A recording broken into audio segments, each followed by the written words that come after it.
East West university inter university winter smash এই সপ্তম এডিশনে এবার 43টা ইউনিভার্সিটি এখন পর্যন্ত রেজিস্ট্রেশন করেছে। 43 universities have confirm their registration এবং আমাদের যে সেগমেন্টগুলো হবে এর মধ্যে আছে boys single, boys doubles, girls single, girls doubles এবং মিক্সড ডাবলস এবং ফ্যাকাল্টি অ্যাডমিন ডাবলস। এই ক্যাটাগরিগুলোতে আমাদের প্রতিযোগিতা অনুষ্ঠিত হবে আগামীকাল 5 এপ্রিল রবিবার দুপুর 3টায় একটা গ্র্যান্ড ওপেনিংয়ের মাধ্যমে আমাদের আনুষ্ঠানিকভাবে শুরু হতে যাচ্ছে আমাদের উইন্টার স্ম্যাশ। 6 থেকে 9 আমাদের টুর্নামেন্টের বাকি যে ম্যাচগুলো সেই ম্যাচগুলো অনুষ্ঠিত হবে। আমাদের 6 তারিখে শুরু হয়ে 9 তারিখে আমরা এটা প্রাইজ গিভিং সেরেমনি বা আমাদের আনুষ্ঠানিকভাবে আমাদের এই যে শেষ পর্ব যেটা সেটা আমরা শুরু করতে যাচ্ছি।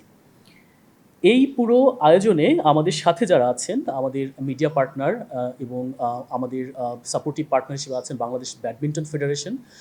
তারা আমাদের সমস্ত লজিস্টিক্স, আমাদের ম্যাচ রেফারি এবং অন্যান্য যে সমস্ত সহযোগিতা তারা সেটা করছেন, আমি তাদের প্রতি কৃতজ্ঞতা জ্ঞাপন করছি। আমি আবারও বিশেষভাবে ধন্যবাদ দিতে চাচ্ছি এবং বিশেষভাবে কৃতজ্ঞতা প্রকাশ করছি এসএমসি প্লাস তাদের নিরলস সহযোগিতার জন্য। আমাদের সমস্ত দিক থেকে তারা আমাদেরকে সহযোগিতা করছেন।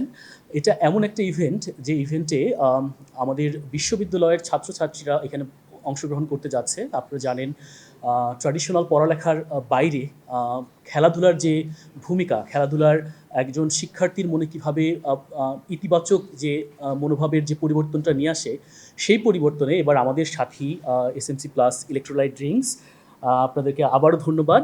5 তারিখে গ্র্যান্ড ওপেনিং আছে, 6 তারিখে থেকে ম্যাচ শুরু হচ্ছে, 9 তারিখে শেষ হবে আনুষ্ঠানিকভাবে এবং এখানে 43টা ইউনিভার্সিটি অংশগ্রহণ করছে। 6টা ক্যাটাগরি আছে, boys single, boys doubles, girls single, girls doubles, mixed doubles এবং ফ্যাকাল্টি অ্যাডমিন ডাবলস।